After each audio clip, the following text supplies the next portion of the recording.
Fala pessoal, bom dia, boa tarde, boa noite. Né, aproveitando aí que a gente está fazendo essa modalidade onde vocês têm a possibilidade de aprender, de escutar, de rever. Eu acho que isso é o mais importante, né?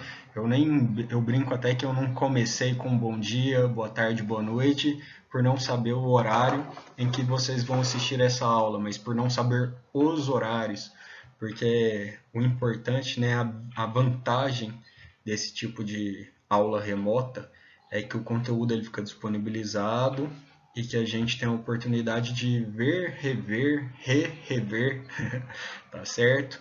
E lembrando, né, que aqui é um material gerado para o curso técnico em prótese dentária da Escola Técnica de Saúde da Universidade Federal de Berlândia, para a disciplina de Anatomia, Escultura e Oclusão, onde a gente chega em um momento da disciplina que nós precisamos entender, né, quais são os materiais de moldagem que o dentista usa e que vai chegar para você no laboratório e que você utiliza no seu laboratório. Então a moldagem, por mais que muita gente pense é o dentista que vai fazer, nós utilizamos muito material de moldagem no laboratório de prótese. E para isso nós precisamos entender sobre quais são as técnicas, que isso é muito variado, né? Mas eu vou mostrar algumas aqui, as propriedades e também as indicações dos materiais de moldagem. Bom, então, para a gente calibrar a turma, né, eu vou iniciar aqui mostrando uma situação clínica e como isso pode chegar para dentro do seu laboratório. Então, aqui a gente tem uma boca, né, uma maxila com a presença de diastemas, que são esses espaços entre os dentes. E vai ser feita uma faceta cerâmica, né? Ela é popularmente conhecida como lente de contato. Por quê? Que eu utilizo esse termo, que eu considero um termo coloquial, né? Mas é uma faceta cerâmica com uma espessura muito fina e que ela é cimentada em esmalte. Então, nesse sentido aqui, esse caso clínico está até publicado numa revista com um bom potencial científico que chama Quintessência International, onde eu pude contribuir junto com o professor Paulo Vinícius, Pedro Spini, Valessa, Ramon, né, na época do meu mestrado.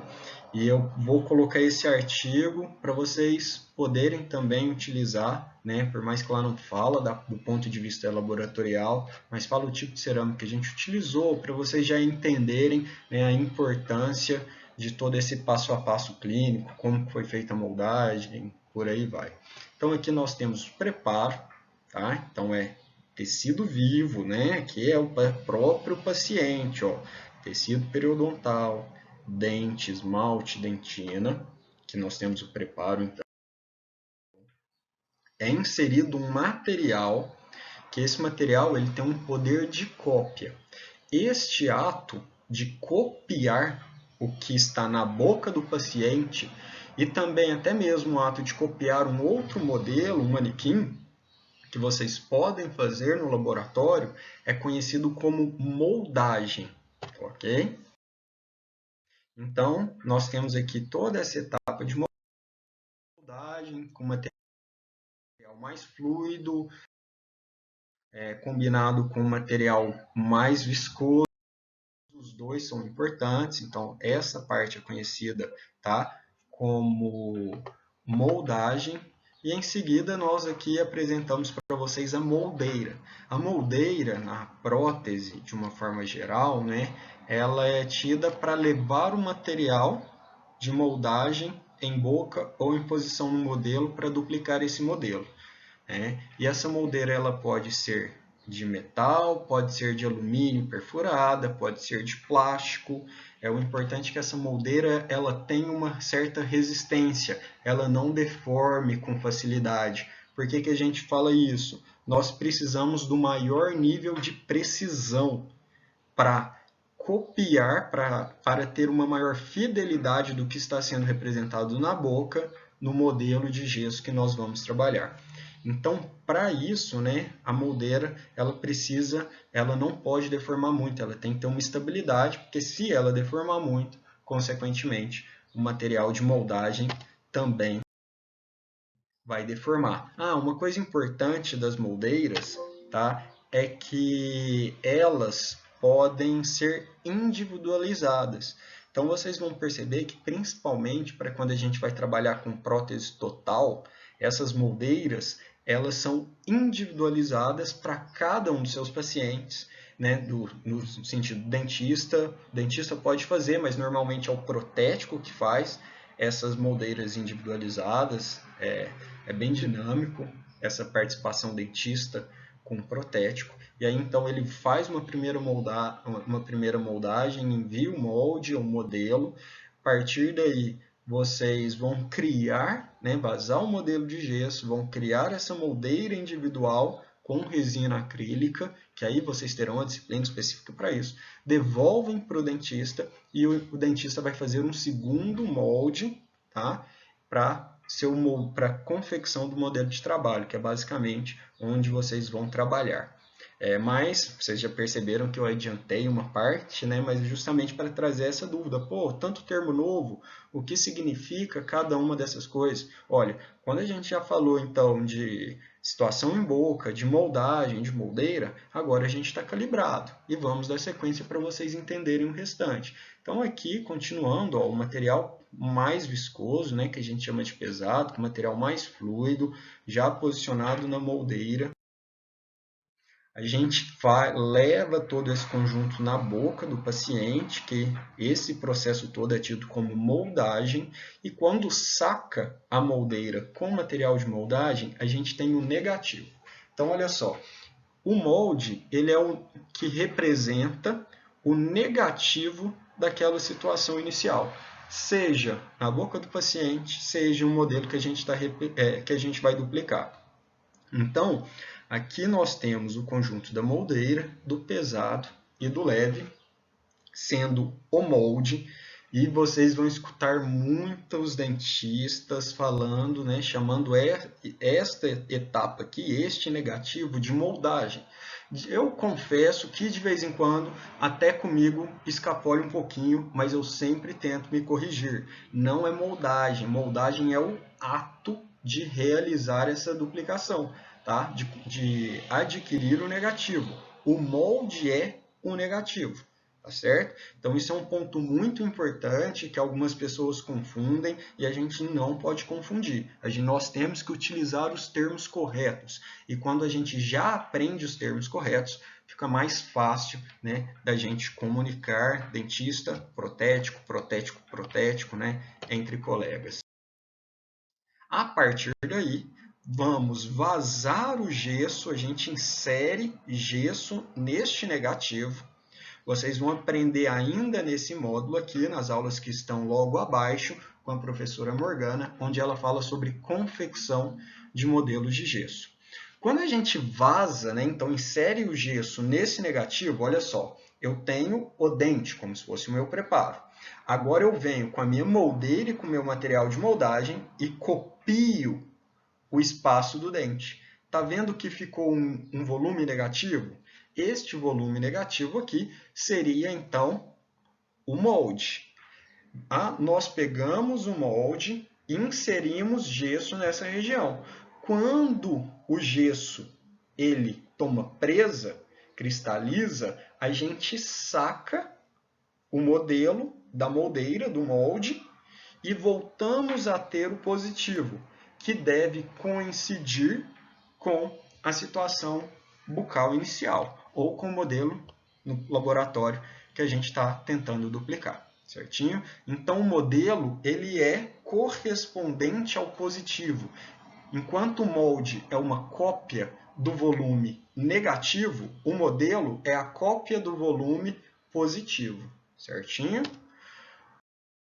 Bom, a partir daí, cerâmicas confeccionadas e prontas, né, para a prova e também para o próprio, né, para a prova e para a própria cimentação. Então, alguns conceitos interessantes aqui, né? O conceito de material de moldagem.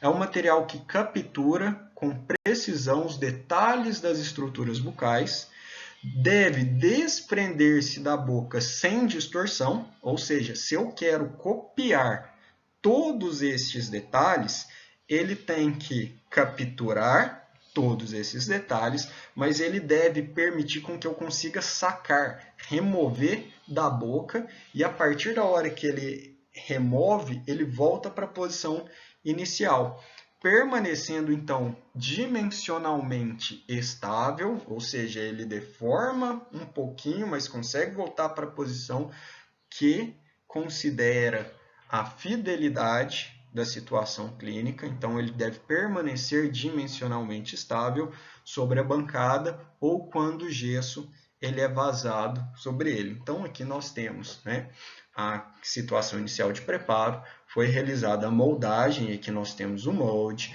vazou o modelo de gesso, confeccionou as facetas em cerâmicas, e aí eu dei o exemplo de faceta cerâmica, pode ser uma onlay em resina, pode ser uma prótese, uma base de prova, pode ser uma armação de PPR, que é prótese parcial removível, pode ser um aparelho ortodôntico, né, conhecido também como prótese ortodôntica. Todas essas situações onde nós fazemos no laboratório de prótese, mas que devem, né, corresponder à situação inicial na prática clínica. Bom, outros termos que são essenciais da gente entender é tempo de mistura, tempo de trabalho e o tempo de presa.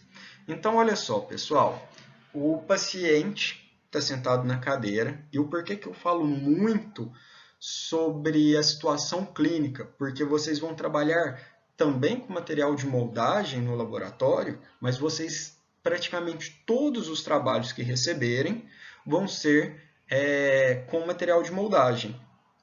Apesar que a odontologia digital ela está cada vez tendo uma inserção maior, mas a grande realidade hoje ainda é receber o molde, né? Ou seja, a moldeira carregada já com negativo correspondente à situação. Então, quando você for duplicar um modelo, ou quando o dentista for moldar o paciente, ele vai pegar o material e ele vai iniciar a manipulação. Como que é essa manipulação? Depende. Tem materiais como o alginato, que a gente vai falar daqui a pouquinho, de todos eles, tá? Você põe uma proporção de água com pó, faz essa mistura de água com pó. Outros, você faz a mistura como se fosse de uma pasta com pasta. Outra de uma substância mais fluida com outra substância fluida. E a partir disso tem uma base, tem um catalisador que eles se reagem, né? E essa reação química ela vai acontecendo, ou uma reação física, dependendo do material. Então, o tempo de mistura é o tempo em que o protético tem para manipular o material, para realizar essa mistura adequadamente, né? Que a gente chama de manipulação, ou o dentista, quando é em um ambiente clínico. Tá? Então, quando a gente falar tempo de mistura ou tempo de manipulação, é desde o início da manipulação, onde os materiais começam, né, iniciam o contato entre os dois tipos de materiais, e o final dessa manipulação. O tempo de trabalho, que a gente escuta falar muito também, ele significa que é o tempo do início da manipulação, então a gente manipulou os materiais, terminamos de manipular o material, até que o material esteja pronto para ser inserido em boca, tá? Ou num próprio modelo, quando no laboratório que a gente precisa duplicar este modelo. Então, do início da manipulação até a hora que ele vai ser inserido no modelo ou até a hora que ele vai ser duplicado, nós chamamos de tempo de trabalho. O tempo de presa do material, ele também inicia desde o início da manipulação. Muita gente acha que o tempo de presa ele acontece só após o final da manipulação, mas não. Tá? O tempo de presa ele inicia desde o início da manipulação e ele vai até a hora em que esse material ele pode ser sacado, seja da boca, seja do modelo que nós estamos duplicando. Então, tempo de mistura, tempo de trabalho, tempo de presa são termos importantíssimos que a gente precisa entender deles, né? Entender como cada uma dessas situações funciona.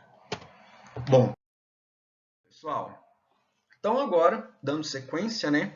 A moldagem, ela é o ato de obter a cópia em negativo do dente ou da estrutura em questão. Ou seja, é o ato de obter o molde. Lembra que eu falei que é ação? É justamente isso, é ação para a gente obter o negativo da situação inicial. E este é o conceito de moldagem. O conceito de molde, então, ele corresponde ao resultado da operação da moldagem. O que a moldagem faz? Ela vai gerar um negativo. De novo, eu tenho que representa meu dente. Fiz a moldagem, obtenho o molde, que é o negativo. Tá? Então, o molde corresponde ao resultado da operação da moldagem e é representado pela cópia negativa, né, ou do negativo, dos arcos dentais, tecidos circundantes do dente, mucosa, que foi interessante moldar, algumas inserções, tudo o que representar na boca que o dentista teve a intenção de moldar ou que representar no modelo que o protético teve a intenção de copiar também, este, quando é no negativo, nós chamamos de molde.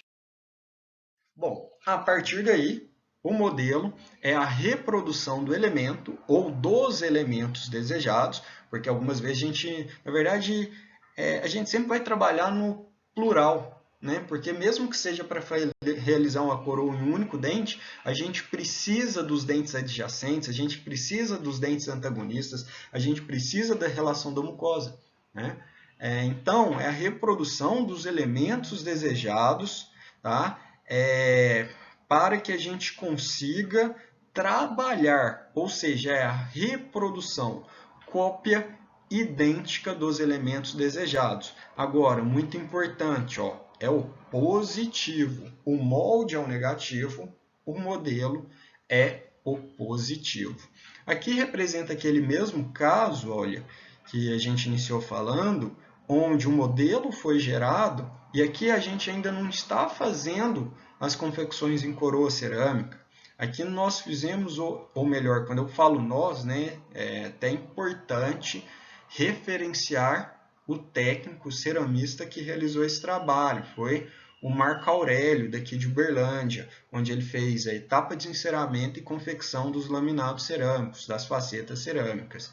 Então, né, o Marco fez, eu falo sempre a gente no sentido de equipe, tá? Tanto que no artigo que eu falei aí com vocês, a gente tem até um agradecimento ao Marco, né, que é um protético que a gente, pelo menos, né, a equipe, né, onde eu, do meu grupo de pesquisa, quando eu fiz meu mestrado, doutorado, que eu ainda faço parte, a gente agradece muito por todo o apoio, tanto na pesquisa, mas também, né, nos casos clínicos que a gente confecciona na Universidade Federal de Uberlândia. Então, aqui, né, foi um enceramento onde ele fez, onde acrescenta a cera com anatomia, que é basicamente o que a gente vai fazer aqui na nossa disciplina. Bom, além desse processo, que pode ser, né, físico, onde a gente pega o modelo, a gente pode trabalhar com o fluxo digital ou fluxo não digital. Algumas pessoas falam fluxo analógico, fluxo convencional, porque convencional é o que a maioria das pessoas faz, né? Onde, por mais que eu falei que no modelo não digital a gente pega no modelo, no fluxo digital a gente também pega no modelo, só que esse modelo, ao invés de ser gerado por um material de moldagem, ele vai ser gerado por um escaneamento. E ele pode ser impresso com resina numa impressora 3D, e ao invés de a gente ter o modelo, que é a cópia positiva em gesso, a gente teria a cópia positiva em resina por meio de uma impressora 3D. Então, mostrando aqui um caso que eu fiz junto com o professor Bruno Reis, aqui também da Escola Técnica de Saúde, mas do curso de Saúde Bucal, onde a gente fez um preparo, tá, de coroa total em premolar. Significa coroa total, olha, toda a anatomia do dente, a anatomia coronária do dente, foi destruída por um processo carioso. A gente teve que fazer esse preparo, então. O próprio Marco Aurélio, ele fez a gente enviou para ele o molde, ele vazou o gesso, né, escaneou o nosso modelo e fresou, né, significa que a partir desse cubo de cerâmica, ele fez, né, por meio de um sistema de regressão, essas brocas aqui, essas máquinas, que é essa máquina que a gente chama de fresadora, ela esculpiu a coroa do dente. Lógico que isso exige toda uma demanda do próprio protético. Ele que falou para a máquina, ele que desenhou na máquina o formato da coroa. A diferença é que ao invés de ele fazer isso em cera, no modelo de gesso, ele fez isso desenhando no computador. Então, para quem aí, né, talvez já escutou falando, odontologia digital, vai diminuir o campo de trabalho do protético. Gente, de jeito nenhum.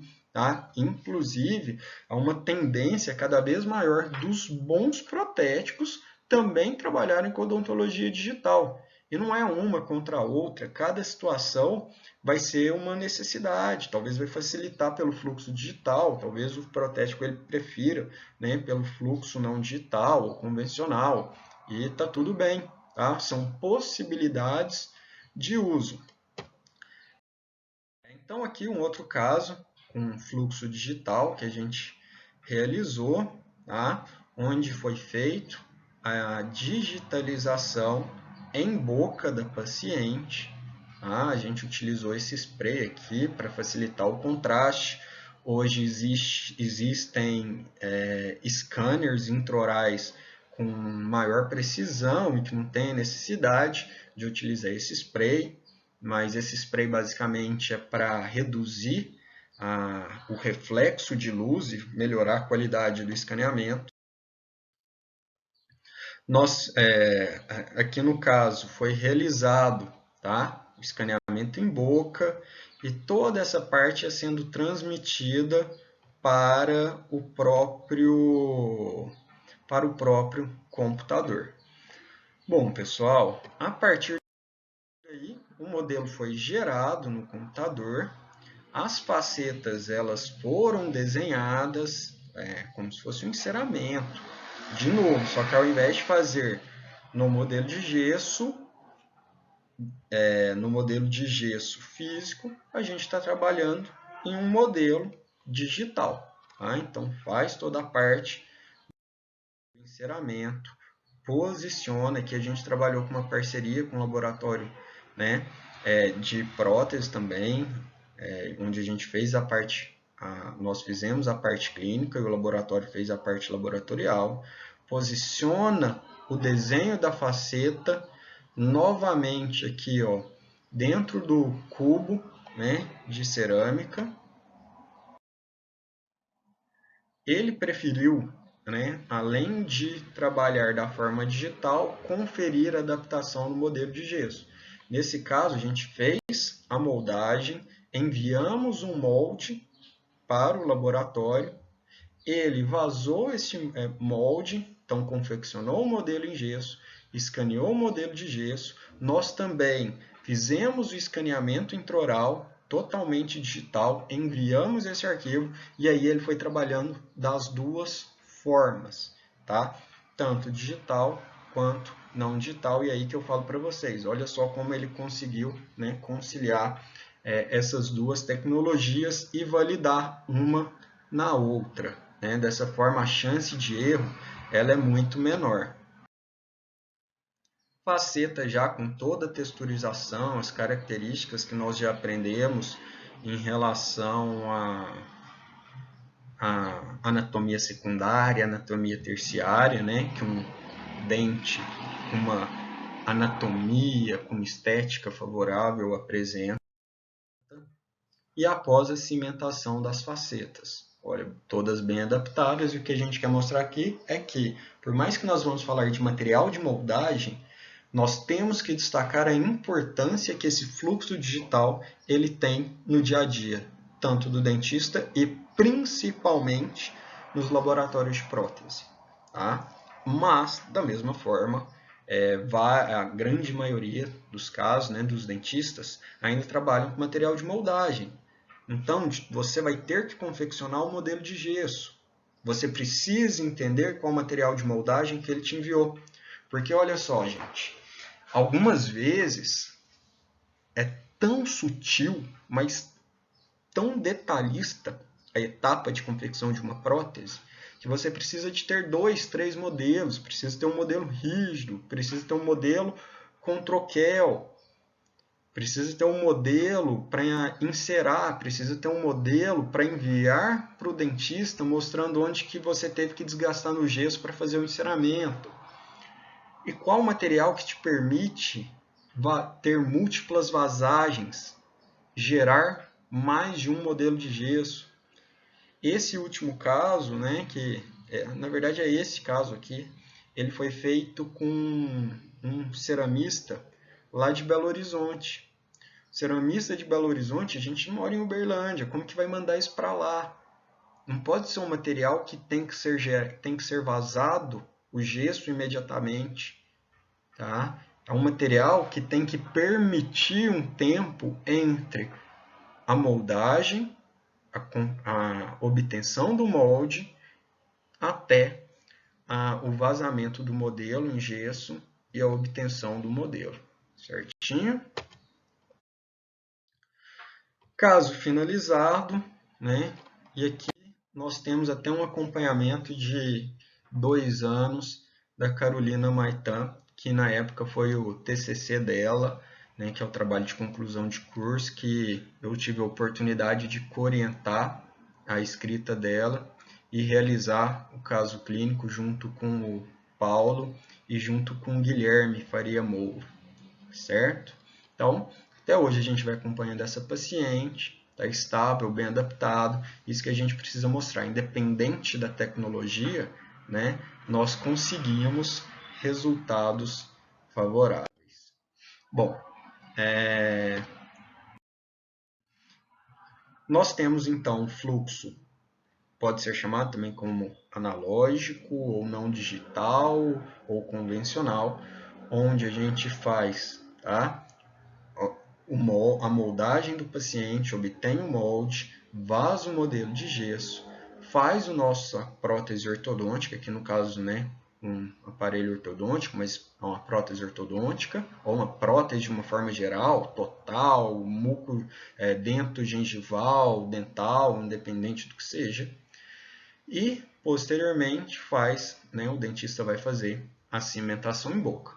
E o fluxo digital, então nós trabalharíamos, né, ou também pelo fluxo não digital, onde a gente, né, mostrando aqui um preparo de dente, o molde deste preparo, que a gente chama de preparo do tipo onlay, foi confeccionado uma onlay em resina composta e seguimos para a cimentação. Então, tanto o fluxo não digital analógico quanto o fluxo digital, como eu mostrei nos slides passados, né, eles são essenciais para um bom andamento no laboratório de prótese. E o que eu quero falar é o seguinte: a comunicação com o dentista ela é essencial.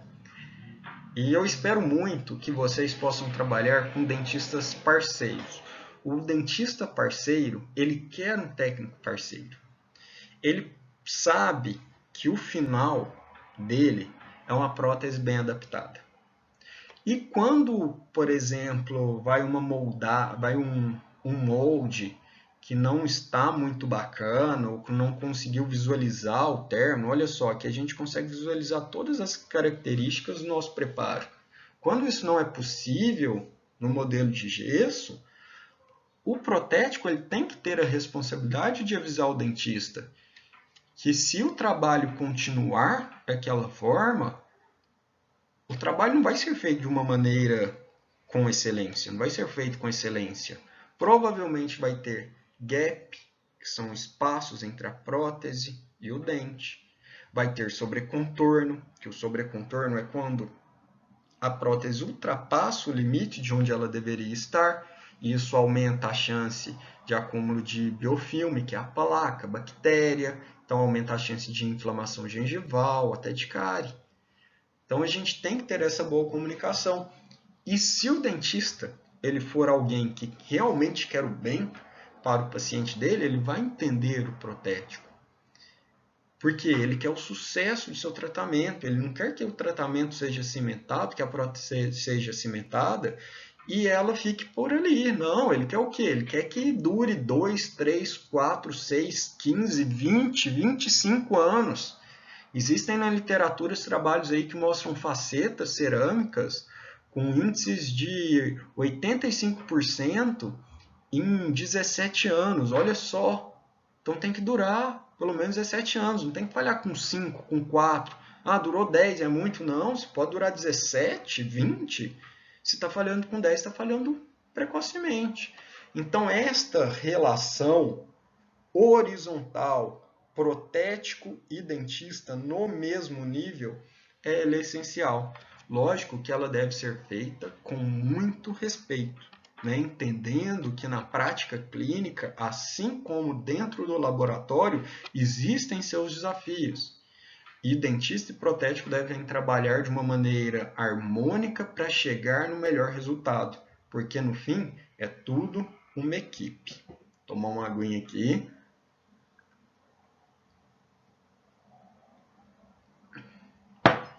Beleza.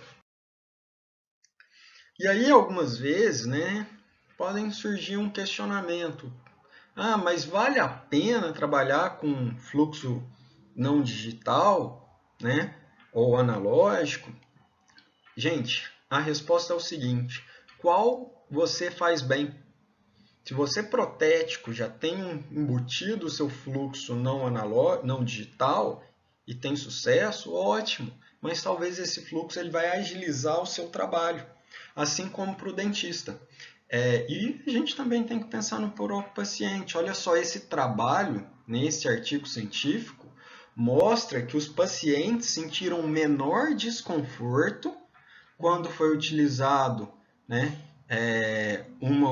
o sistema digital, e eles tiveram uma preferência também pelo sistema digital, até tendo um menor tempo desde o início da consulta, onde foi realizada, né, a preparação do início da moldagem até a seleção de cor, o ajuste oclusal, tudo pelo sistema digital. Mas isso, hora nenhuma, invalida o que nós já temos anos, anos e anos.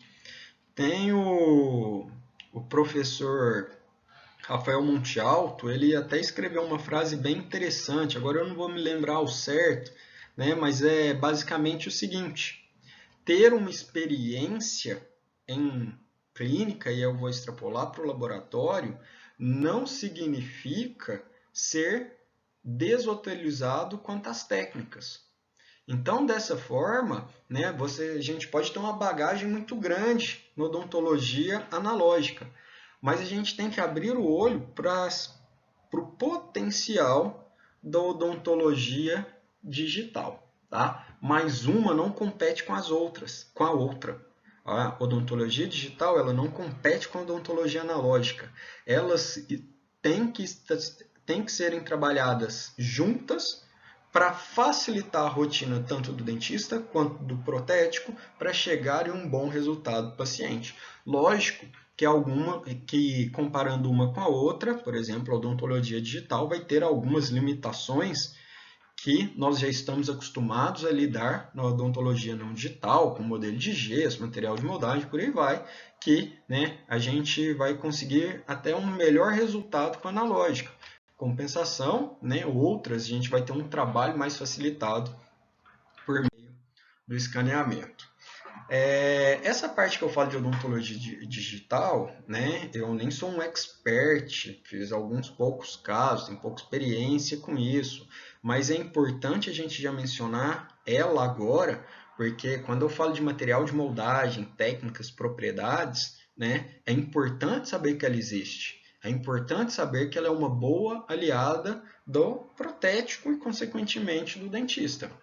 E aí, então, vem a seguinte pergunta. Alexandre, beleza, então a gente vai trabalhar agora, né, vamos entrar agora num caminho de odontologia não digital em relação à moldagem.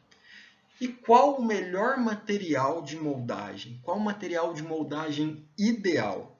Sabe qual que é a resposta? Não tem um material de moldagem ideal.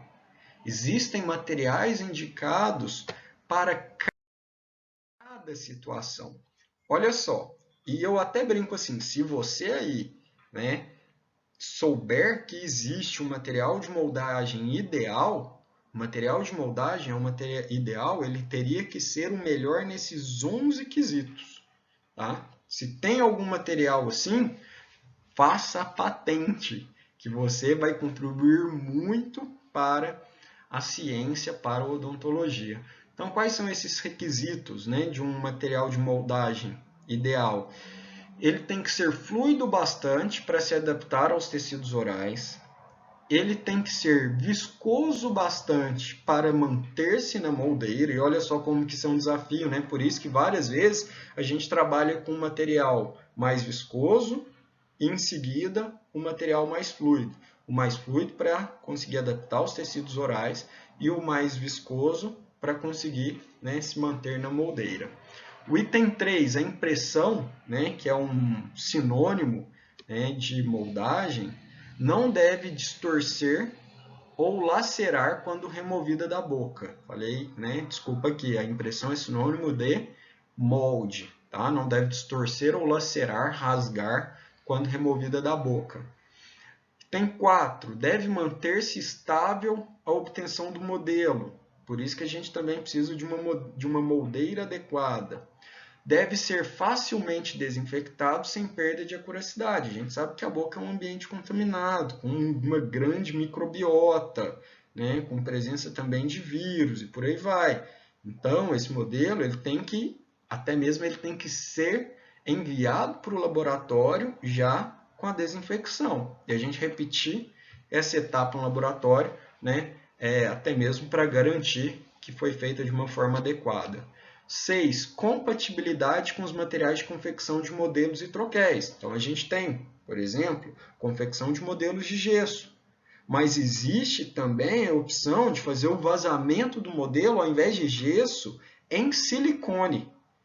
E aí, se você molda com silicone por adição, que é um dos materiais que a gente vai falar aqui, e vaza com esse silicone para modelo, vai ocorrer uma reação e vai grudar um material no outro.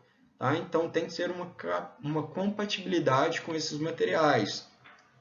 Não conter constituintes tóxicos ou irritantes, deve ser biocompatível. Apresentar tempo de armazenamento adequado. Então, até mesmo prazo de validade, vencimento de produtos é importante. Né? Fácil manuseio. Alguns são mais fáceis de manipular, de manusear do que outros. Tem que ter fidelidade de cópia. Então, realmente copiar com precisão por área de interesse. E deve ser agradável para o paciente.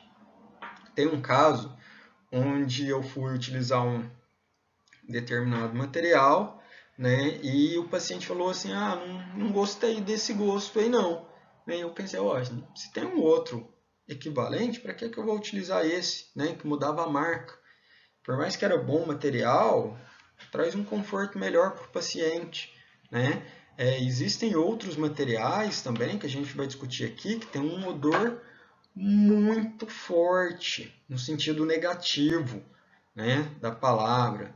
Então, a gente também tem que adequar nesse sentido. Por mais que tenha uma boa fidelidade de cópia, o gosto, o odor que isso gera para o paciente, praticamente, né, reduz a indicação a zero, sendo que nós temos outros materiais com uma capacidade de cópia, fidelidade de cópia, compatibilidade com materiais, né, de confecção de modelos melhores ou tão boas quanto. Então, a gente precisa analisar dessa forma. tá certo? A partir daí, nós vamos fazer a classificação dos materiais que nós vamos abordar aqui na aula, tá? E o que eu quero falar com vocês, ó, para facilitar a interpretação. Tá vendo que está aqui em verde? Todo quadrado, né, ou melhor, alguns quadrados, eles têm uma parte verde, ó, verde, verde, verde, verde, verde, verde, verde, verde. Significa que eles são classificados como irreversíveis. E quando ele tem uma parte azul, ó, azul, azul, eles são classificados como reversíveis, ok? Essa classificação é em relação ao mecanismo de presa. Então, irreversível acontece uma reação química, o reversível é uma reação física induzida pelo calor. Só que os materiais de moldagem, além de serem classificados pelo mecanismo de presa, eles são classificados de acordo com a sua elasticidade, que eles podem ser anelásticos, onde eles não deformam, tá? E elásticos, que eles possuem até um nível, eles aceitam até um determinado nível de deformação sem distorção do material. Então, quando for anelástico, tem uma parte do quadrado laranja. E quando for elástico, tem uma parte do quadrado preto. Olha só, então quando a gente mistura, o que eu tenho? Eu tenho que o gesso, como ele é laranja, ele é anelástico. E como ele é verde, ele é irreversível. Assim como a pasta óxido de zinco eugenol, que vocês vão perceber, né, que o dentista utiliza muito, né, para confecção de prótese total. Então, como ele é laranja com verde, ele é anelástico e irreversível. Significa reação química. O alginato, por exemplo, ele é preto. Então, ele é elástico, mas ele também é verde. Irreversível. Assim como todos os tipos de elastômeros que são elásticos e irreversíveis. E aí nós temos, por exemplo, a Godiva. A Godiva é laranja e azul. Laranja representa anelástico, então não deforma. E reversível significa que a sua reação física é induzida pelo calor. Se a gente esquenta, ela pode alterar a sua forma e a gente pode reverter a sua forma. Assim como o agar, ele é elástico e reversível. Certo? Então, trazendo um pouco sobre este mecanismo de presa, os materiais considerados irreversíveis, né, quando ele é considerado irreversível, significa que implica a ocorrência de reações químicas que impedem que o material se reverta ao seu estado antes da presa. E o reversível, os materiais ficam maleáveis sob calor e solidificam quando resfriados, sem reação química. Ocorre reação térmica, que é uma reação física. Exemplo, tá, de reversível.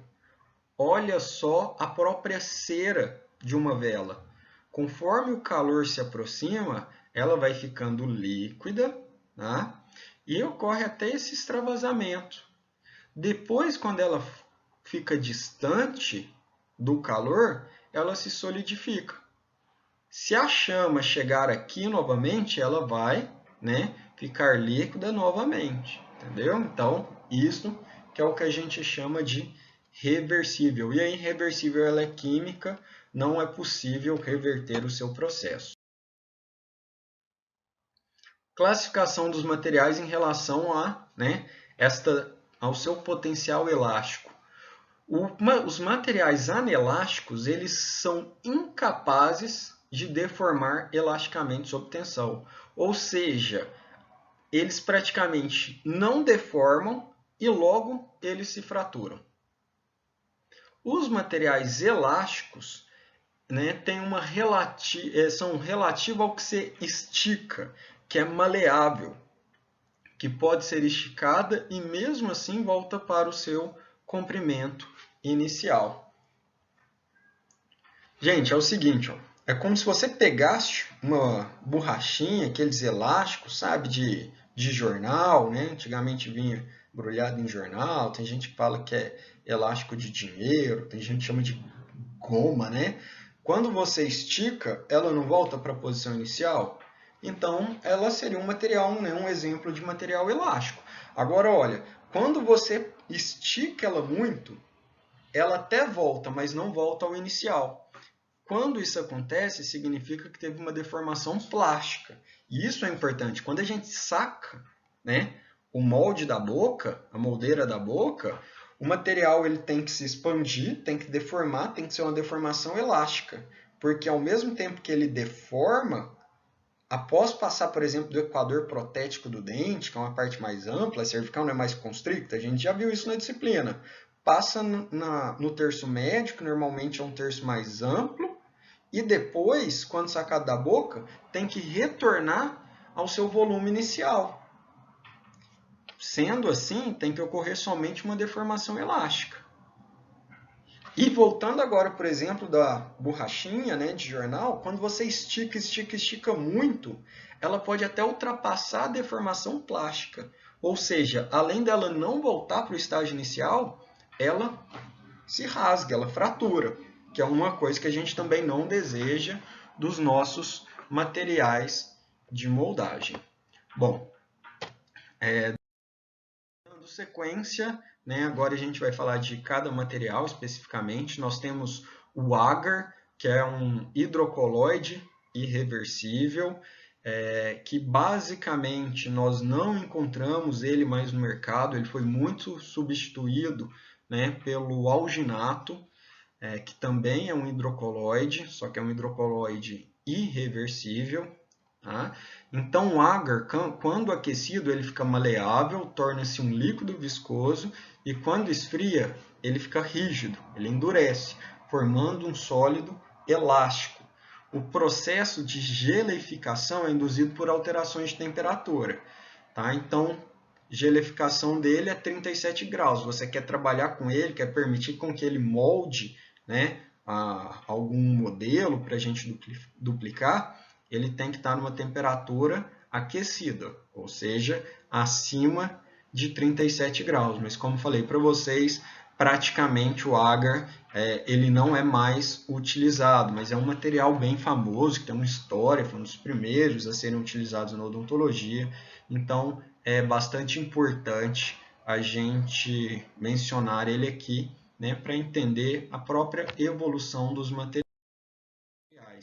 O alginato, sim, tá? O alginato, ele é um hidrocoloide irreversível, tá? Então, até aqui no quadrado para ajudar a lembrar, né? Tanto, então, a cor verde, por ser químico irreversível, e a cor preta, por ser um material elástico.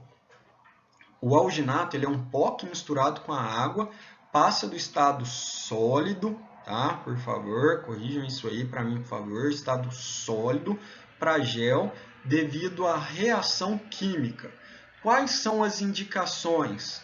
O dentista ele vai utilizar para moldagem totais de estudo, moldagem total para ortodontia, moldagem preliminar ou anatômica para prótese total, moldagem de prótese parcial removível, que é aquela que eu já expliquei para vocês, né, onde tem a ausência de alguns dentes, moldagem de hemiarco, ou seja, só de metade, né, do arco, duplicação de modelos, que a gente faz muito isso aqui no nosso laboratório, tá?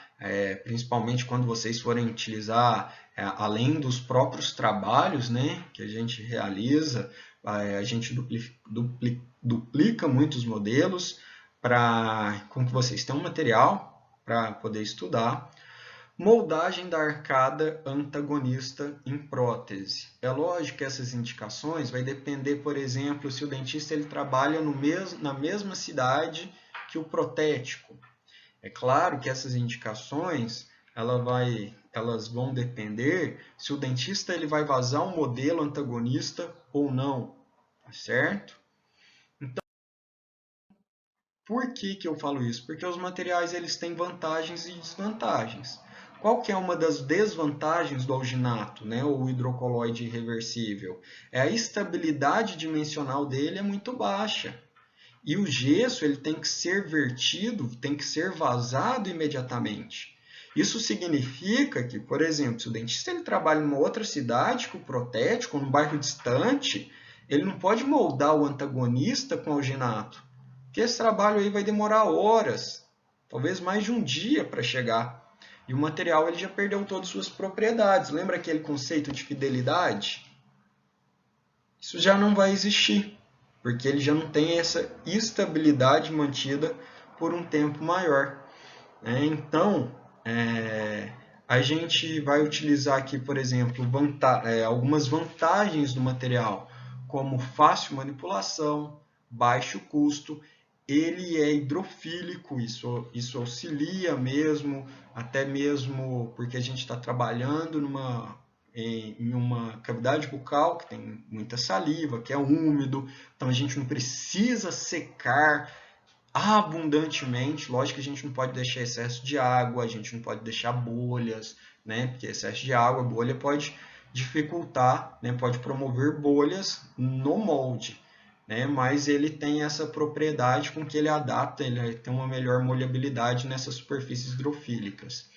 É de fácil limpeza, por mais que a primeira vez que você vai utilizar, talvez você não utilize, não ache que ele é de fácil limpeza, mas existem materiais, como a própria pasta zinquenólica, onde é muito mais complexo esse processo de limpeza. Ele não promove mancha, então, por exemplo, alguns silicones promovem mancha, e aí você vai ver que muito protético, muito protesista tem o jaleco manchado, tá? Lógico que isso não é muito bacana, né? Mas a gente sabe que acontece, aí você vai ver alguns rajados aí que sem querer manchou. Fácil controle do tempo de trabalho. Então, a gente consegue manipular, usar o material de uma forma tranquila. Gente, é basicamente o seguinte, o alginato, muito dentista acha que ele é simples demais, e muitos protéticos também acham que ele é muito simples, e aí acaba... Fugiu a palavra aqui agora.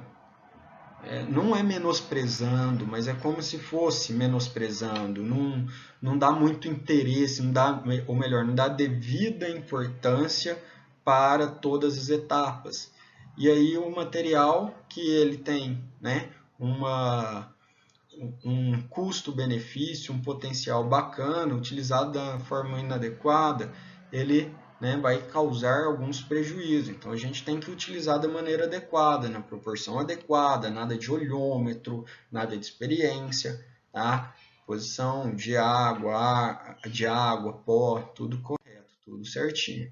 Então algumas dicas aqui que eu passo para vocês, principalmente quando for, né, duplicar modelo, que é o que o protético faz, não trabalha clinicamente, né? A gente trabalha no laboratório. Algumas dicas aí, vai ter que duplicar o modelo inferior. Dicas, 2 medidas, tanto de pó quanto, né, da água. Olha só, daqui até esse primeiro risco, uma medida, desse primeiro risco até o segundo risco, segunda medida, para a gente trabalhar no arco inferior, e na arcada superior, normalmente 3 medidas. Lógico que isso vai depender, tamanho de boca, né, idade, criança, mas é uma sugestão que eu passo aqui até para facilitar o trabalho de vocês. Quando for trabalhar na arcada inferior, 2 medidas, na arcada superior, 3 medidas. Faz a inserção, tá, da água primeiro na cubeta, tá? Esta é a filosofia que a gente acredita, que a gente acha que deve ser seguida, por mais que se você analisar, né, por exemplo, bula de alguns materiais que são ótimos, por exemplo, não tem problema falar que não, tá? Mas tem alguns materiais como o hidrogum, se eu não me engano, tá? Lá está falando que o pó vai ser inserido antes da água, mas essa é a filosofia que a gente acredita. Então, depois vem com o pó, que você inseriu a água, você pega, né, o alginato com a colher do próprio fabricante, vem batendo com a sua espátula para deixar essa colher com uma quantidade adequada de alginato. E esta é a quantidade adequada de alginato. Não pode ter aquele castelo construído de quando pegou a colher. Passa a espátula, tá, no seu dosador para ficar reto. E também não faça compressões com a espátula para tirar todas essas áreas de ar. Lógico que não pode ficar com muito ar, mas o próprio fabricante leva em consideração estes espaços, né, pequenos espaços, na sua própria proporção. Então, não façam a compactação do pó. Essa imagem aqui, ó, tem um não escrito aqui, está errado. Não pode fazer essa compactação.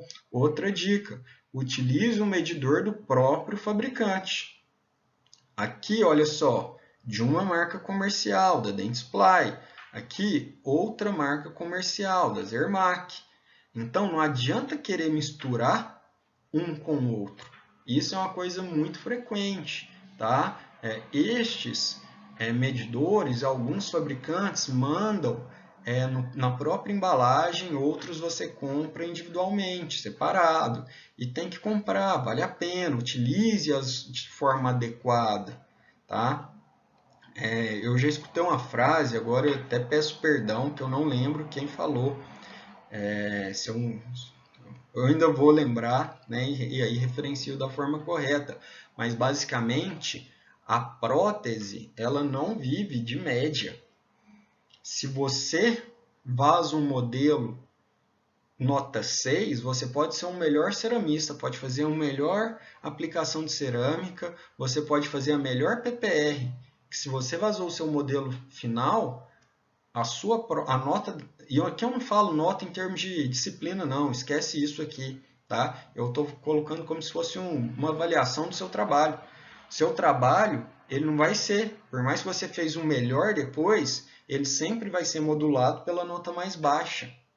De novo, não na disciplina, esquece isso, tá? O seu trabalho em termos de trabalho mesmo, de vida, de crescimento profissional. Então, se você faz um modelo 5, você pode fazer a melhor prótese que vai continuar 5, que você trabalhou no modelo 5. Entendeu? Então, por isso que todos esses detalhes, tanto para o dentista lá na clínica, quanto no laboratório, a gente tem que seguir fielmente todas as etapas. Então, com a água inserida, com a dose já correta, a gente vem inserindo toda a parte, né, ou melhor, o pó do alginato, inicia a manipulação. Para iniciar a manipulação, gente, vou até pegar essa régua aqui, ó, uma dica, a gente faz esse movimento aqui, ó, de 8, ó, deixa eu trazer mais para a câmera, ó, este movimento de 8, como se fosse assim, ó, porque pressiona a espátula em todas as paredes da nossa cubeta. E além disso, para melhorar ainda mais, vai girando a cubeta. Isso aumenta o contato do pó com a água, facilita a nossa manipulação, tá? Então a gente vai girando, é complexo no início, fazer o 8 e girando a cubeta, mas vocês podem ficar bem tranquilos que a gente vai treinar isso bastante aí quando voltar para o laboratório. Certinho? Deixa eu ver. Meu vídeo aqui não está rodando. Gente, então, a gente vai fazer o seguinte, eu tinha testado, tinha rodado, a gente já está com 57 minutos de aula, eu não vou interromper a aula aqui, tá? Eu vou continuar, vou mostrando as fotos, e aí depois eu coloco os vídeos, combinado assim, eu coloco os vídeos separados no conteúdo para vocês, e aí eu acho que facilita. Podemos combinar assim? Então aqui seria um vídeo da manipulação do alginato. Aqui seria inserindo o alginato na boca. E aí, o que eu vou sugerir? Vocês vão colocando de acordo com a própria... Vocês vão assistindo de acordo com o próprio andamento, tá? Sacando a moldeira. E aí, no caso aqui, né? um resumo do que a gente falou sobre a manipulação. Então, a gente deve agitar, né, a embalagem do alginato para descompactar o pó, colocar primeiramente a água, encher a colher de medida e remover o excesso com a espátula de manipulação. Uma colher de pó para uma medida de água, normalmente essa é a proporção, mas sempre confira de acordo com a marca comercial que vocês vão trabalhar.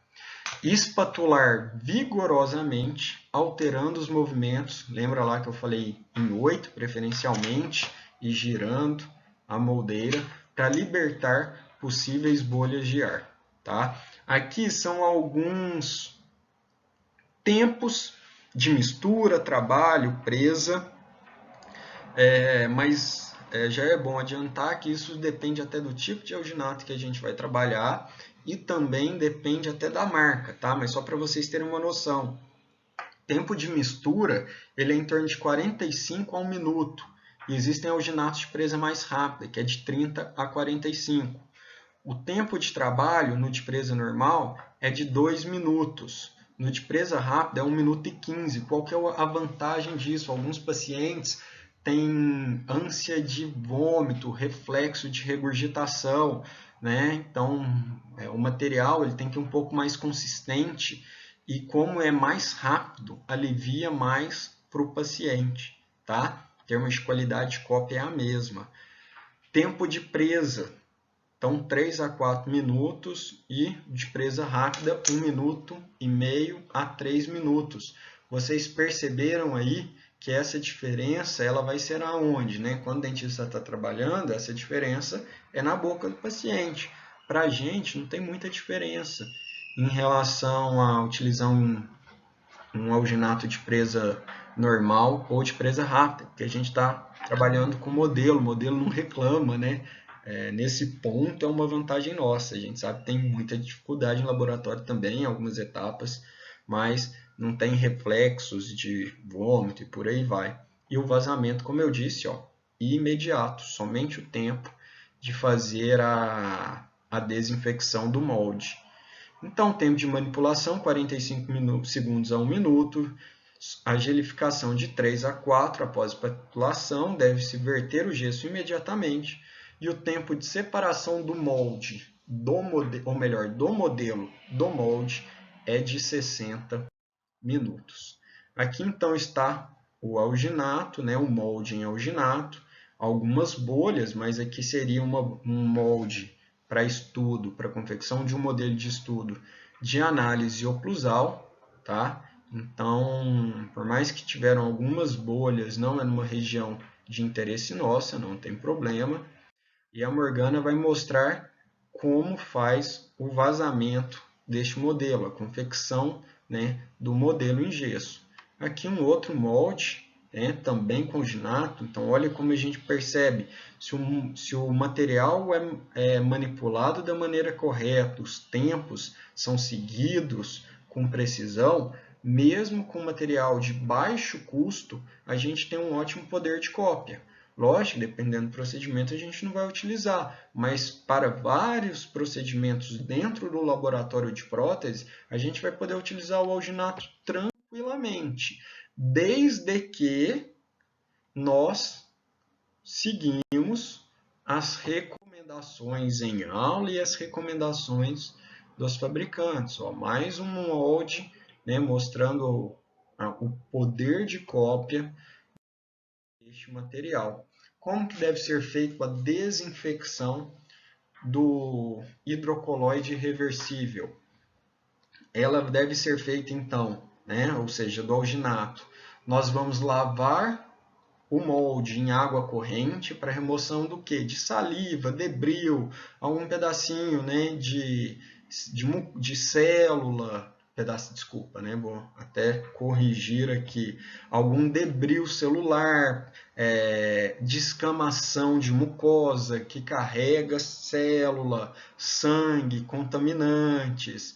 Várias vezes, infelizmente, isso acontece. A gente percebe que o dentista ele não fez da forma correta.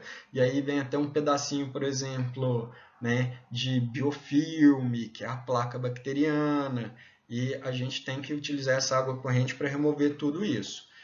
Depois, nós vamos borrifar hipoclorito de sódio a 1%, tá, em spray, olha só. Lava novamente e vaza o gesso. Tá? Existe também a possibilidade, tá, que não seria ideal, mas que pode ser recomendada também, após borrifar, pega um saquinho daquele vedado, coloca o alginato lá dentro, envolvido em um papel toalha umedecido, espera 15 minutos e remove.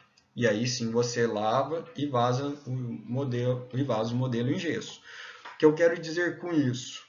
Tá? Que o modelo deve ser vazado imediatamente após a desinfecção.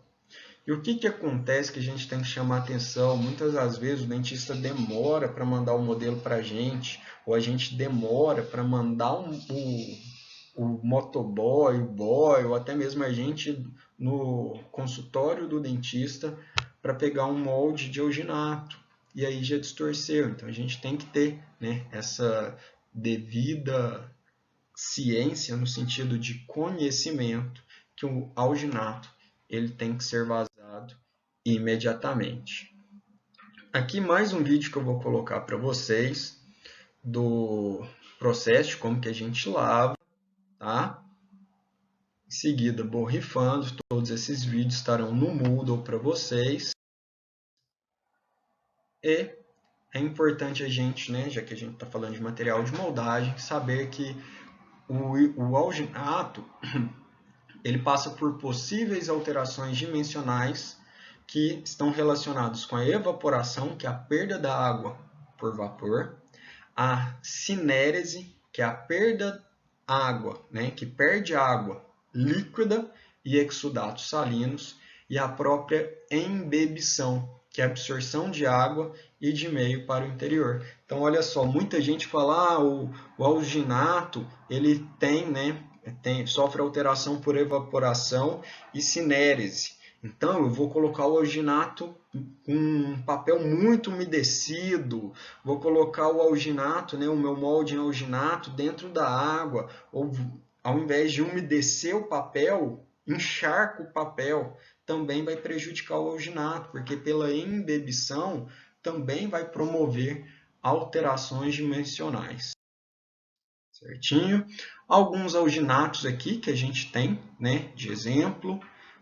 Mais de curiosidade, eu sei que é importante a gente, né, na odontologia a gente trabalha com muitos materiais e a gente tem que ter algum ponto de crítica, né? Então, por exemplo, por mais que a Coltene seja uma empresa suíça com grande renome, a gente tem que questionar realmente essas 72 horas que fala que pode ser esperada para vazar um modelo, né, de gesso, realmente isso faz sentido ou não, né? A gente não concorda com essa posição. Nós aqui da universidade, né, na nossa escola, a gente acredita que o alginato, independente da marca, independente de presa rápido ou não, ele tem que ser vazado imediatamente ao processo de desinfecção. Aqui também, né, um vídeo onde a gente mostra este passo a passo do alginato. Combinado assim, pessoal, né? E aqui o passo a passo da própria desinfecção também, que está no vídeo, que foi o que eu passei já para vocês.